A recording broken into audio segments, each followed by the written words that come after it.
meus queridos alunos, concluído o semestre, nós concluímos a unidade 1, procedimento comum no processo de conhecimento. Portanto, estamos aptos a dar prosseguimento aos estudos e agora na unidade 2 nós vamos estudar a tutela provisória. Bom, eu coloquei aqui um esquema da classificação das tutelas provisórias. Percebam que a tutela provisória, ela se encontra lá nos artigos 294 a 311 do CPC, ou seja, lá na parte geral, ou seja, ela vai servir a toda a parte especial, né? A localização dela no Código de Processo Civil faz com que a gente tire essa conclusão e utilize, então, as tutelas provisórias na parte especial. A tutela provisória, aqui é importante que a gente faça a diferenciação do que é uma cognição sumária, do que é uma cognição exauriente. Até então, lá na unidade 1, a gente estava trabalhando com um procedimento comum, dentro de um processo de conhecimento. Então, nós estávamos trabalhando com uma cognição exauriente, ou seja, nós intentávamos uma ação, formávamos um processo, vários atos processuais eram realizados durante o trâmite processual, para que a gente chegasse a uma sentença final de mérito. Então, isso é uma cognição exauriente, onde nós temos todas as fases presentes durante o trâmite processual. Aqui na tutela provisória, nós temos uma cognição sumária. Então, por quê? Porque ela é provisória, porque os atos estão sujeitos à modificação após o aprofundamento da cognição. Então, ela vai acontecer, por quê? Porque nós temos dois requisitos importantíssimos e que vão ser necessários para analisar se há concessão ou não de uma tutela provisória. Quais são esses requisitos? O fumus bonis iuris, traduzindo, fumaça do bom direito, e o periculo in mora, ou seja, o perigo na demora. Então, são esses os dois requisitos que devem estar presentes na tutela provisória. São eles que são analisados na cognição sumária, certo? Então, é importante nós começarmos fazendo essa diferenciação entre cognição sumária e cognição exauriente para a gente entender como acontece ou o que é essa tutela provisória. O artigo 294, peguem lá o Código de Processo Civil, é sempre importante a gente manusear o código. 294 dispõe que a tutela provisória pode fundamentar-se em urgência ou evidência. Então, tá aqui a divisão da tutela provisória em tutela de urgência e tutela de evidência. Ainda no 294, parágrafo único, a tutela provisória de urgência, cautelar ou antecipada, então vejam aqui a subdivisão da tutela de urgência em antecipada ou cautelar, pode ser concedido em caráter antecedente ou incidental. Bom, vamos aqui por partes, não é? Para que a gente possa ter uma melhor compreensão. Então, vejam, tutelas de urgência, tá? Então, é uma tutela provisória de urgência. Ela é voltada para afastar o quê? O periculo in mora, esse perigo na demora. Por quê? Porque elas servem para evitar um prejuízo grave ou irreparável. Já a tutela de evidência, ela é voltada mais para o fumus bonis iuris, a fumaça do bom direito. Por quê? Porque tem um alto grau de probabilidade do direito invocado. ou seja, concede desde já o que provavelmente virá ao final, virá lá na sentença final, após toda a cognição exauriente. Passando aqui para a tutela provisória de urgência antecipada. Neste caso, há a possibilidade de termos desde já a fruição de algo que muito provavelmente virá a ser reconhecido ao final. Ela vai satisfazer para proteger, ou seja, quando o juiz analisa já o pedido de tutela de urgência antecipada, ele acaba analisando efeitos da própria sentença. Então, quando há, por exemplo, o pedido de retirada do nome do autor do SPC, quando ele analisa esse meu pedido de tutela antecipada, ele vai ter que ver o quê? Se eu devo ou não. Mesmo que só com fumus bonis e iuris, isso vai gerar o quê? Uma análise lá dos efeitos da sentença. Embora provisória, e ela pode ser reformada lá na sentença final, depois de uma cognição exauriente, ele precisa, então, analisar, e por isso que a gente diz que a tutela antecipada satisfaz para proteger. Já a cautelar, a tutela provisória de urgência cautelar, o que acontece? Ela evita que o processo trilhe um caminho insatisfatório que conduzirá a uma inutilidade. Então, ela vai proteger para satisfazer. Eu tenho um devedor que está se desfazendo de todos os seus bens e ele tem uma dívida comigo, muito alta. E o que eu faço? Com medo que ele venda todos os seus bens e suma, vai embora, eu tenho a informação de que ele vai se mudar do país, eu peço uma tutela provisória de urgência cautelar, ou seja, eu vou proteger essa minha dívida para satisfazer futuramente, ou seja, eu vou pegar, vou arrestar esses bens do meu devedor para que quando eu precise, eu tenha bens já possíveis para satisfazer a dívida, então, que há nesse caso da tutela cautelar. Tá bem? Então, inicialmente, este é o nosso quadro, A classificação, que vem bem detalhada ali no 294, tá? E a gente vai continuar o estudo com maiores detalhes. Agora, nós vamos ver as disposições gerais sobre as tutelas provisórias. Elas estão disciplinadas nos artigos 295 a 299. Então, eu vou fazer a leitura do artigo e tecer alguns comentários. Eu coloquei aqui o item principal de cada artigo para que vocês acompanhem um por um, 295 a 299. Inicialmente, eu quero lembrar, como eu já mencionei anteriormente, as tutelas provisórias, elas estão na parte geral, ou seja, elas vão ser usadas tanto no processo de conhecimento como no processo de execução. Começando então pelo artigo 295,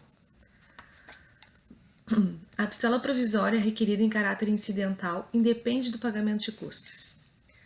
Então, tanto a tutela de urgência como a tutela de evidência, requeridas incidentalmente, não demandam ação autônoma. Lembram? Eu já mencionei. Isso acontece durante o trâmite processual. Então, eu já intentei a ação, já formei o processo e é necessário naquele processo um pedido de tutela processual, de tutela processual provisória. Ou seja, não demandam uma ação autônoma, são requeridas no bojo do processo por simples petição. Artigo 296. Vamos ver. A tutela provisória conserva sua eficácia na pendência do processo, mas pode a qualquer tempo ser revogada ou modificada. Salvo decisão judicial em contrário, a tutela provisória conservará a eficácia durante o período de suspensão do processo. O que eu quero analisar aqui com vocês? Que tipo de decisão concede a tutela provisória? Bom, então, de acordo com 296, havendo recurso, ela se mantém eficaz, devendo ser reformada ou revogada expressamente. A decisão que concede a tutela provisória é uma decisão interlocutória. Logo, o recurso cabível para a decisão interlocutória é o agravo de instrumento. Está lá, artigo 1515, inciso 1, no Código de Processo Civil. Então, vejam, decisão interlocutória, agravo de instrumento, o agravo de instrumento não tem efeito suspensivo. Porém, a tutela provisória, ela pode ser concedida, confirmada ou revogada na sentença. E o recurso da sentença é o recurso de apelação que tem efeito suspensivo. Porém, neste caso da tutela provisória, está lá o artigo 1012, parágrafo 1º, inciso 5, neste caso a apelação não terá efeito suspensivo. É uma exceção do recurso de apelação, certo? Artigo 297. O juiz poderá determinar as medidas que considerar adequadas para a efetivação da tutela provisória. Parágrafo único. A efetivação da tutela provisória observará as normas referentes ao cumprimento provisório da sentença no que couber. Cumprimento, então, cumprimento da tutela provisória, execução da tutela provisória. O título que a embasa, ele é provisório, por isso, a execução provisória da tutela é igual à execução provisória de sentença. Assim, são levadas em consideração 3 premissas que compreendem a execução da tutela provisória. 3 premissas, portanto. A primeira, o título que embasa a tutela provisória é provisório, por isso ele está sujeito à reforma após cognição mais aprofundada, exauriente. Segundo, o instrumental a ser utilizado depende da natureza da obrigação que se pretende efetivar. Então, vai usar ou o artigo 520 a 522, ou do 536 a 538, que são os dispositivos usados para a execução provisória de sentença. Terceira premissa. Eventualmente, mercê da aplicação do princípio da proporcionalidade, podem ser relativizadas as premissas anteriores, utilizando-se meios atípicos na busca da efetividade dessa tutela provisória. Então, vai haver o quê? Uma fungibilidade dos meios executivos. Está lá o 139, inciso 4, né, para confirmar essa premissa. Por exemplo, ele pode dispensar caução, ele pode reduzir o prazo, que está lá no 523, por exemplo. Então, ele pode, pelo princípio da proporcionalidade, né, usando o princípio da tipicidade, o princípio da adequação da execução, tornar mais branda, né, esses artigos, né, essas normas que estão nos artigos que eu mencionei na segunda premissa.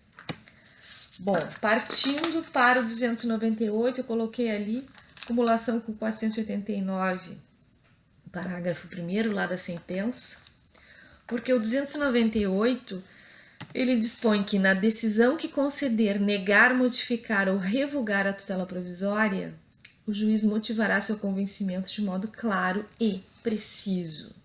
Então, merece destaque, porque na maioria das vezes a tutela provisória, ela era ou é concedida ou indeferida por meio de uma decisão liminar, portanto, uma decisão interlocutória, e aí era muito comum que o juiz não fundamentasse adequadamente. Então, lembrando, né, que a própria Constituição, lá no artigo 93, inciso 9, prevê a necessidade da fundamentação, né? Então, por isso que eu fiz o destaque, combinei com o artigo da fundamentação da sentença, que é um artigo novo, que não havia no código anterior, mas há uma previsão detalhada lá no 489 parágrafos. Último artiguinho das disposições gerais, que é o 299. A tutela provisória será requerida ao juízo da causa e, quando antecedente, ao juízo competente para conhecer do pedido principal. Ressalvada a disposição especial na ação de competência originária de tribunal e nos recursos, a tutela provisória será requerida ao órgão jurisdicional competente para apreciar o mérito. Bom, então o 299 trata da competência para processar e julgar a tutela provisória. Então vale para todas, né? A gente está falando de disposições gerais. Então a primeira parte do caput vai tratar de tutelas provisórias incidentais, ou seja, quando há processo pendente, né? Já a segunda parte do caput, só para tutelas provisórias de urgência, pois a tutela provisória de evidência precisa de processo pendente, né? Então, deixando bem claro essa classificação, né, e esses procedimentos adequados a cada tipo de tutela provisória que eu expliquei mais no início dessa aula.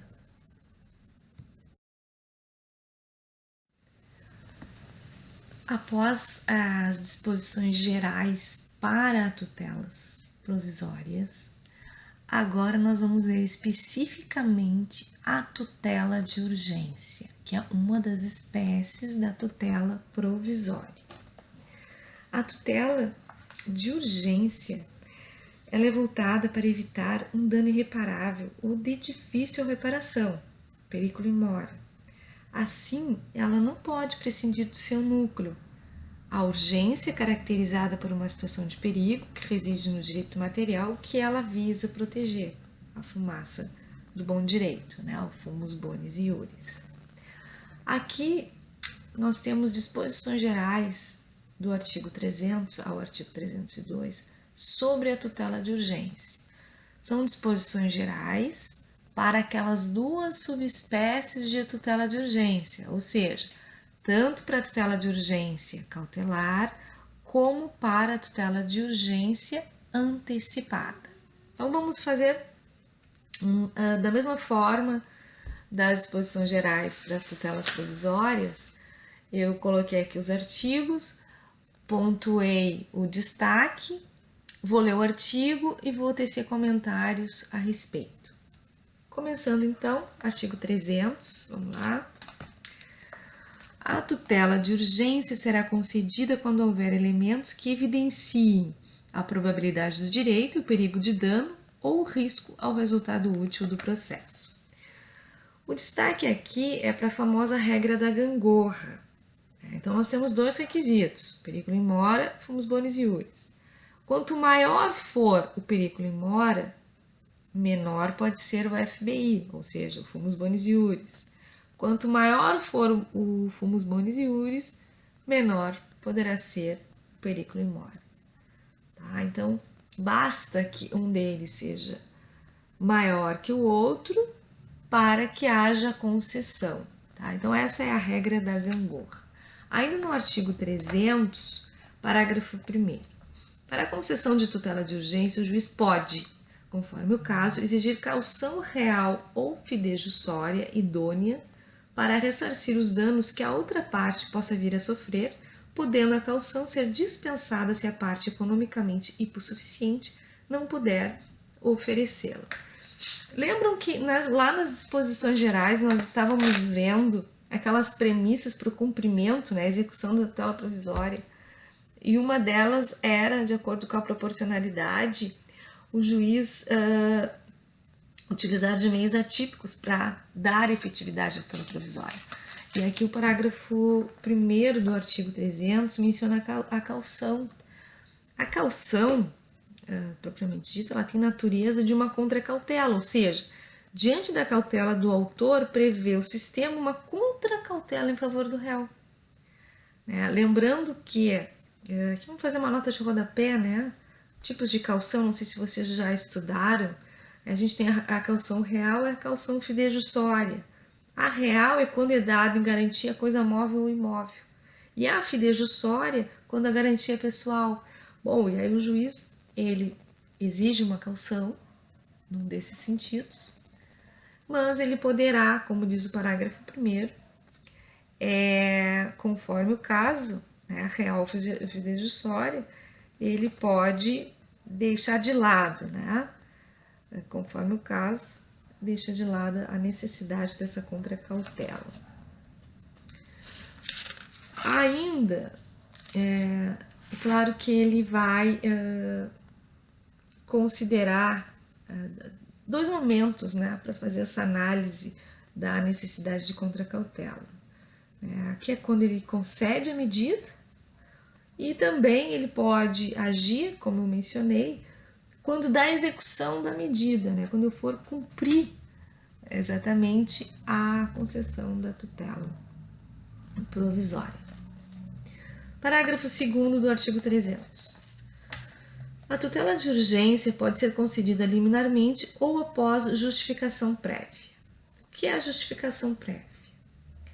Ela vai acontecer quando o juiz não se convencer dos requisitos. Fumus bonis iuris e periculum in mora. Então, ele pode permitir que a parte, em audiência de justificação prévia, traga mais elementos de prova quanto a esses dois requisitos. Então, isso é uma justificação prévia, uma audiência de justificação prévia. Inclusive, a jurisprudência admite que seja uma audiência ou somente uma complementação de material probatório. Parágrafo 3º, ainda do artigo 300. A tutela de urgência de natureza antecipada não será concedida quando houver perigo de irreversibilidade dos efeitos da decisão. Isso aqui é importante. Perigo de irreversibilidade da tutela de urgência antecipada. Tá? A tutela de urgência cautelar, por ser conservativa, não apresenta esse perigo, né? Porque ela não tira os bens, por exemplo, do patrimônio do devedor e coloca no patrimônio do credor, né? Ela torna bens indisponíveis. Então, não tem esse perigo de irreversibilidade. Esse perigo de irreversibilidade que trata o parágrafo 3º é apenas para a tutela de urgência antecipada. E essa irreversibilidade, ela é fática e não jurídica, certo? Bom, tem-se abrandado a norma e às vezes fica limitado, quando for possível, a uma reparação pecuniária, tá? Nessa questão de irreversibilidade, porque ela vai travar muito, né, a concessão da tutela de urgência. E isso já vinha acontecendo no código anterior, era bastante comum. Artigo 301. A tutela de urgência de natureza cautelar pode ser efetivada mediante arresto, sequestro, arrolamento de bens, registro de protesto contra alienação de bem e qualquer outra medida idônea para a asseguração do direito. Aqui nós estamos tratando de cautelares e posso arriscar que equivocadamente no 301 nós temos a invocação de cautelares nominadas, típicas lá no Código de 73, em que as cautelares tinham nome. Mas agora, no novo CPC, tanto os cautelares como as antecipadas, elas derivam do Poder Geral de Cautela, então elas não têm nome. Bom, mas está aqui o 301, com um rol exemplificativo, né, e com um grande problema. Qual o problema? Que não há definição destas cautelares nominadas elencadas aqui em nenhum dispositivo legal em vigor. Então, nós buscamos a definição lá no Código de 73. Tá? Então, o que é o arresto? É a apreensão judicial de bens para garantir uma futura execução por quantia certa. O sequestro é a apreensão de coisa determinada e individualizada sobre a qual pende um litígio, visa assegurar a sua entrega ao vendedor ou garante execução para entrega de coisa. São definições que eu trouxe lá do Código de 73. Arrolamento consiste na descrição e indicação de bens visando evitar sua dissipação durante o processo.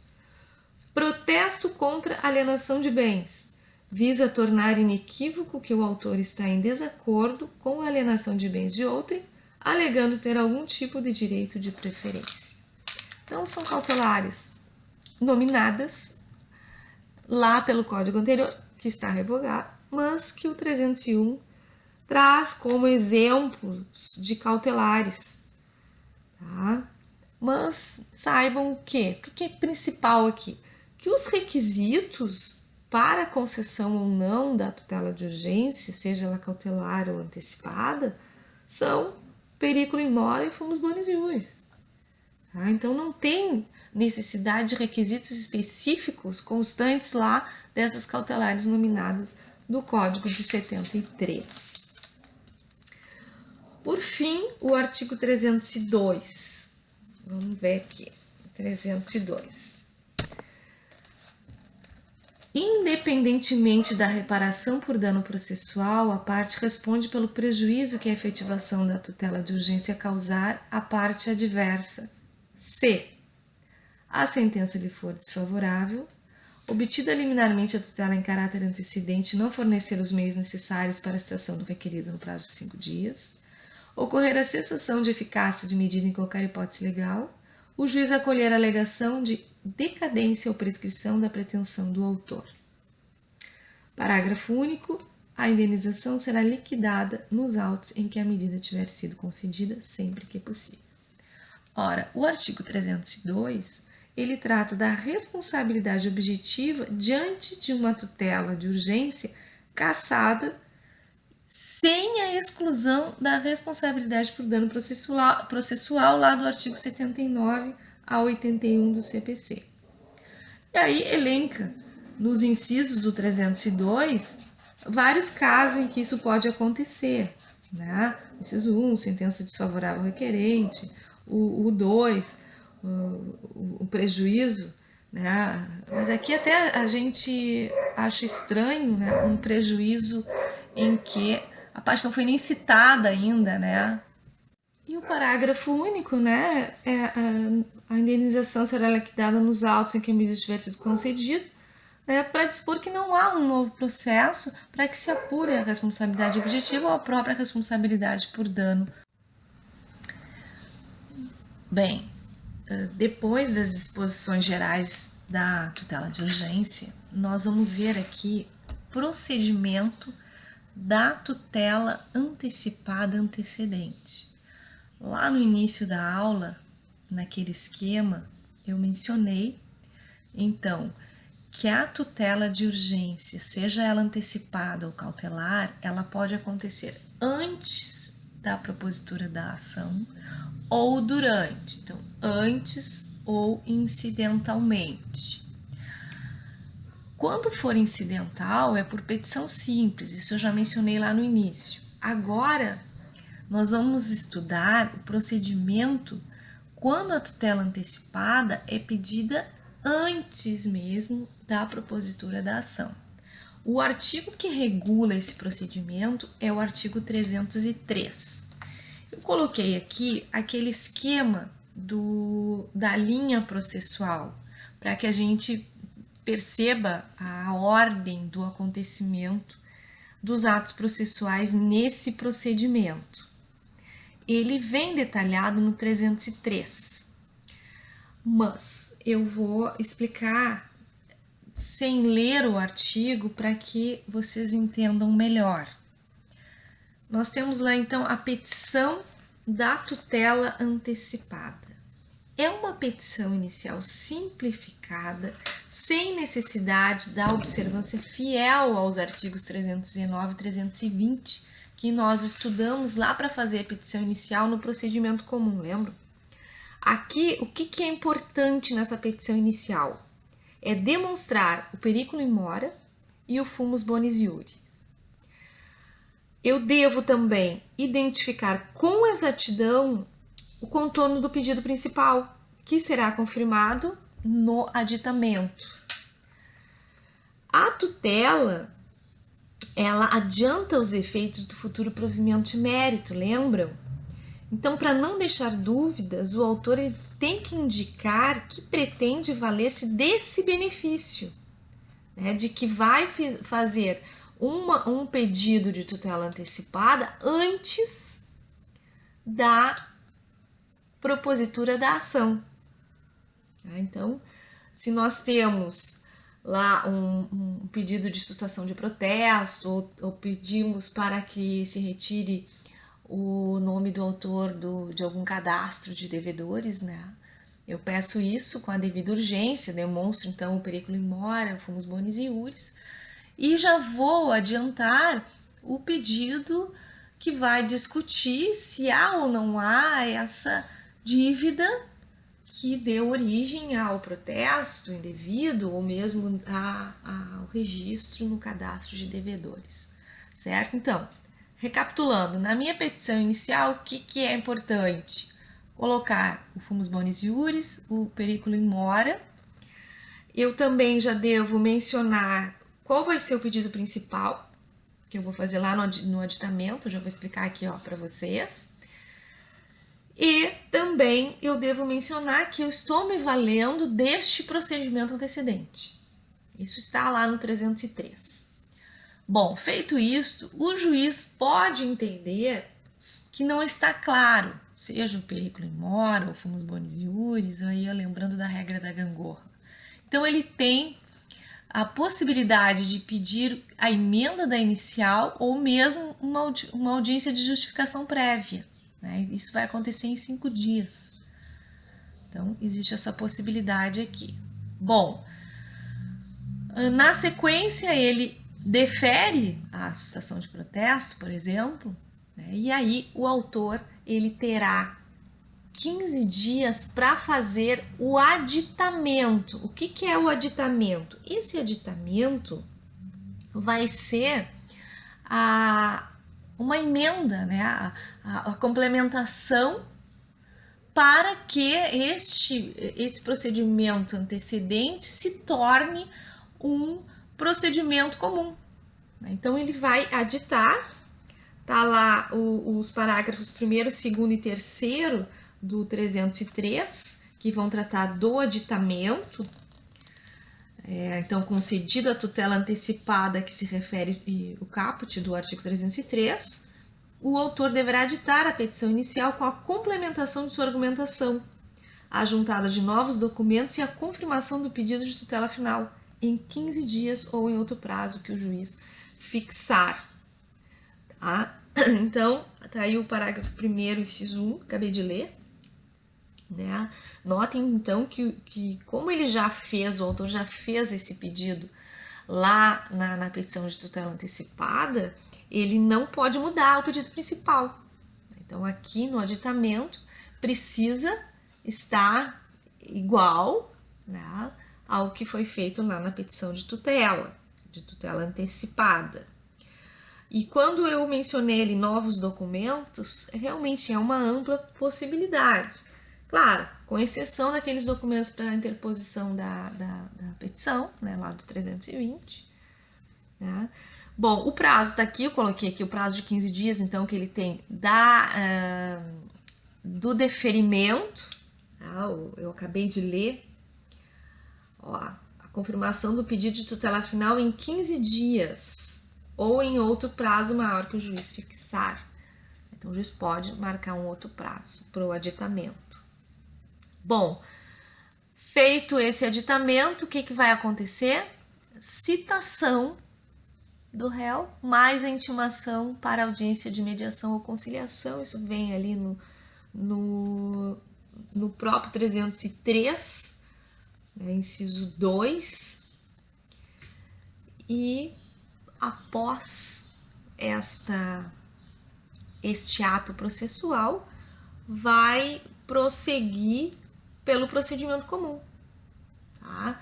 Bom, não havendo aditamento, né, pode se extinguir aqui o processo. Tá? Mas saibam, então, que após citação e intimação e audiência, aqui vamos ter uma audiência, né, de mediação ou conciliação. Se ela for inexitosa, o que abre? Abre prazo aqui para contestação.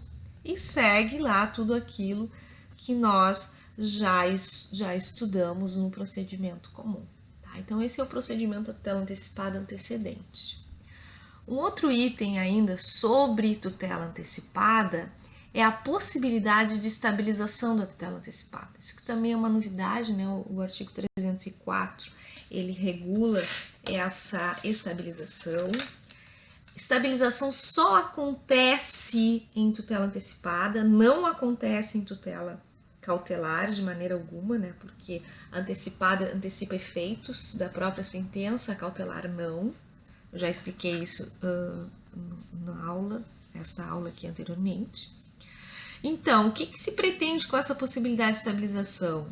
É que a decisão proferida em sede de tutela antecipada, no âmbito desse procedimento antecedente, produza e mantenha seus efeitos, independentemente da continuidade do processo de cognição plena, quando as partes conformarem-se com tal decisão. Notem aqui, o que acontece? Acontece que não há manifestação do réu.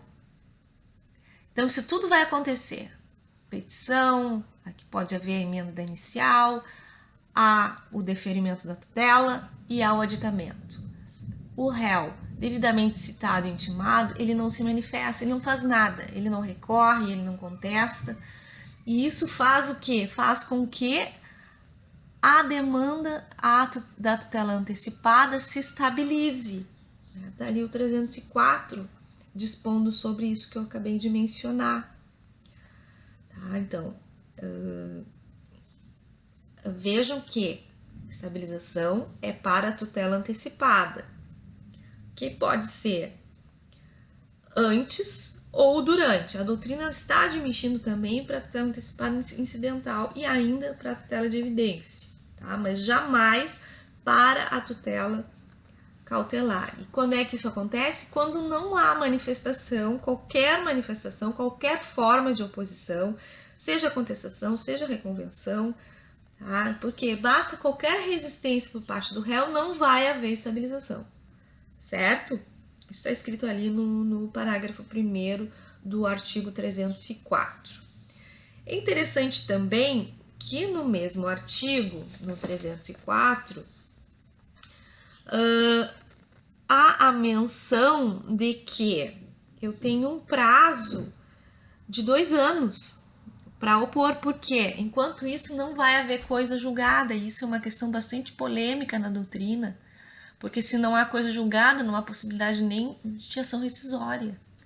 E o parágrafo 6º é bem claro que a decisão que concede a tutela não fará coisa julgada, apenas vai tornar estáveis os respectivos efeitos.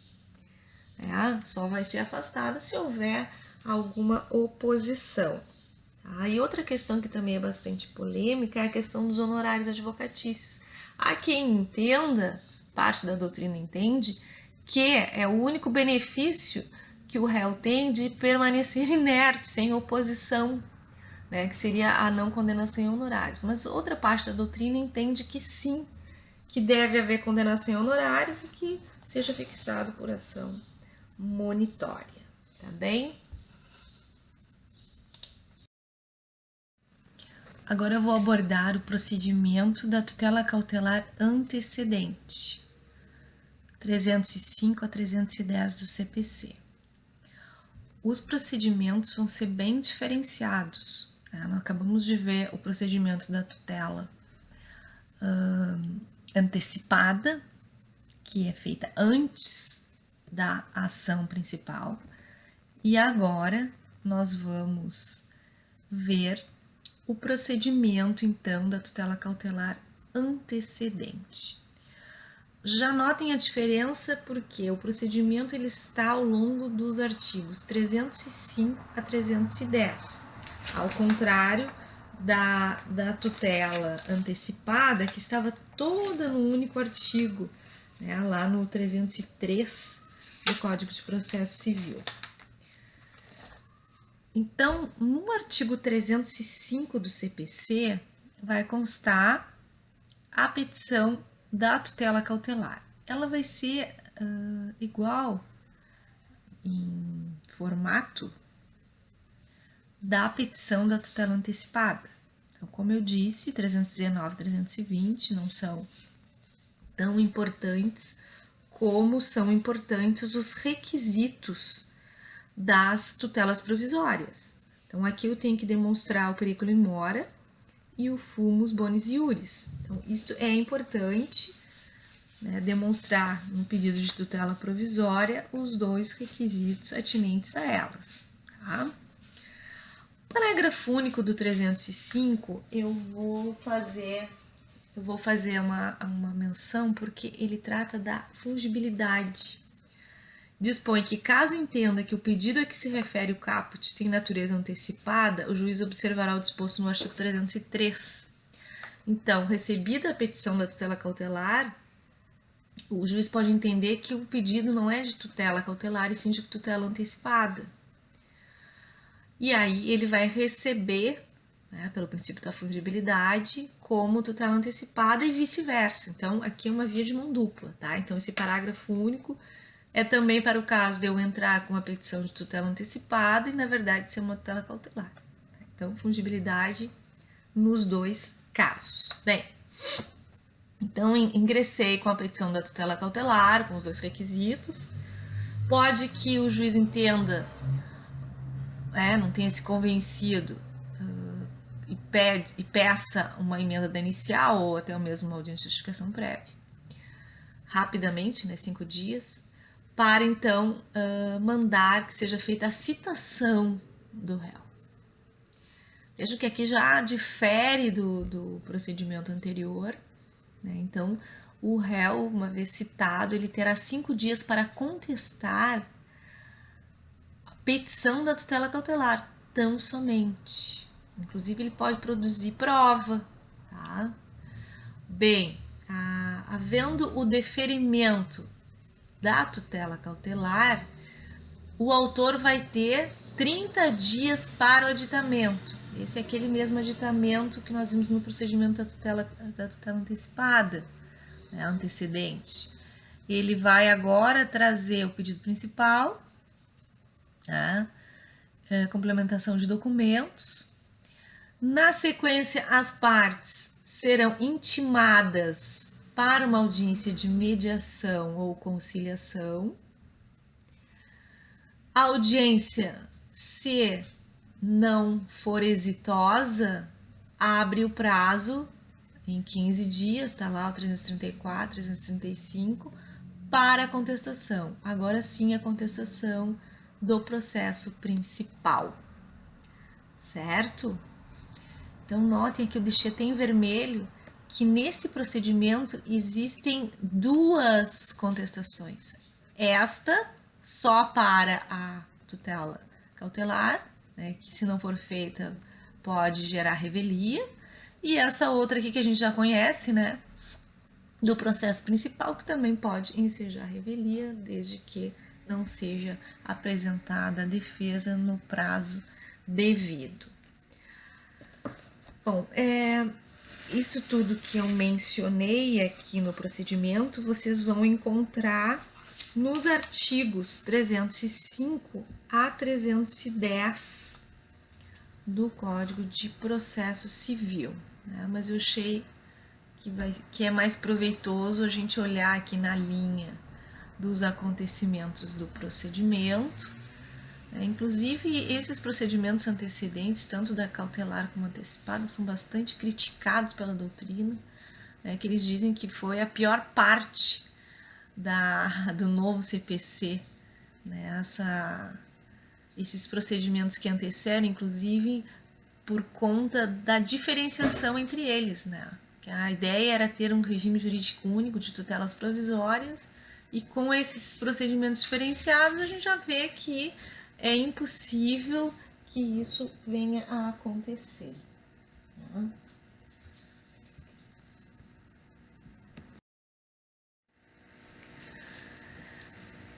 Findo o procedimento da tutela urgente cautelar, antecedente, nós vamos passar para a segunda espécie de tutela provisória. Recapitulando, a gente tem a tutela provisória e duas espécies, que é a tutela de urgência e a tutela da evidência. A tutela da urgência, nós vimos que ela ainda tem duas subespécies, que é a antecipada e a cautelar.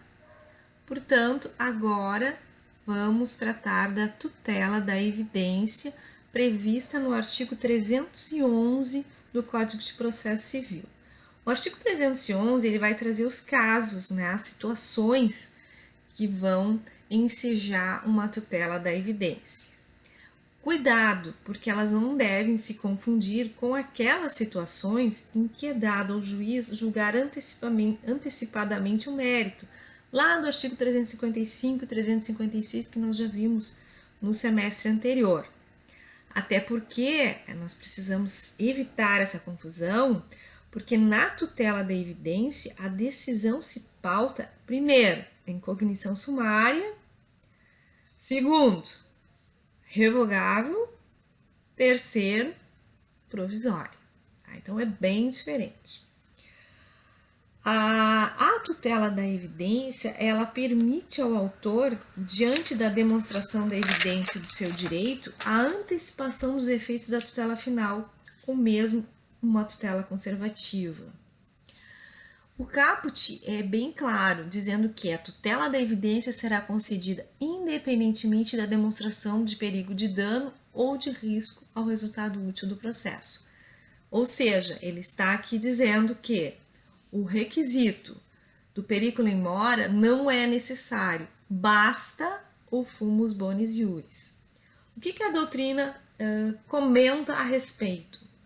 Eles comentam que o periculum in mora, obviamente, ele é menor e ele se caracteriza no prejuízo da própria tutela jurisdicional morosa. Né? Então, isso geraria um dano marginal, né, pela demora na prestação da tutela da evidência, mas é uma discussão de ordem doutrinária.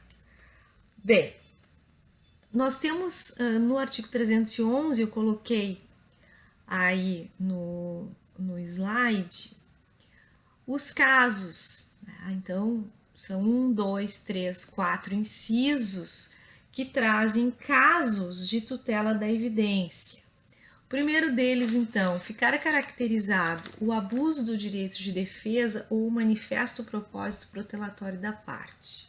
Por exemplo, quando se discute matéria preclusa, repetição de alegações indeferidas, repetição de recursos sem fundamento. Então, seriam exemplos, né, que podem ensejar a tutela da evidência. No segundo caso, as alegações de fato puderem ser comprovadas apenas documentalmente e houver tese firmada em julgamentos de casos repetitivos ou em súmulas vinculantes. Nós ainda não estudamos aqui a segunda parte, né, casos repetitivos e súmulas vinculantes, né, que geram precedentes em alguns casos, então não há como nós termos uma defesa contrária, né, a decisões de casos repetitivos ou que estejam já sumuladas de forma vinculativa. Vamos estudar no próximo bimestre. Aguardem, é um dos motivos para a concessão da tutela da evidência. Inciso 3. Se tratar de pedido reipersecutório fundado em prova documental adequada do contrato de depósito, caso em que será decretada a ordem de entrega do objeto custodiado sob cominação de multa. O contrato de depósito, ele é regido pelo Código Civil, lá nos artigos 627 seguintes, porque o novo CPC não prevê mais ação de depósito para devolução do bem. Então, ele deixa só com o Código Civil a questão do depósito. E o que é esse pedido reipersecutório? É uma ação em que o autor reclama o que lhe pertence ou lhe é devido e que se acha fora do seu patrimônio esse bem. Então, ele vai buscar o bem onde ele estiver. Inciso 4.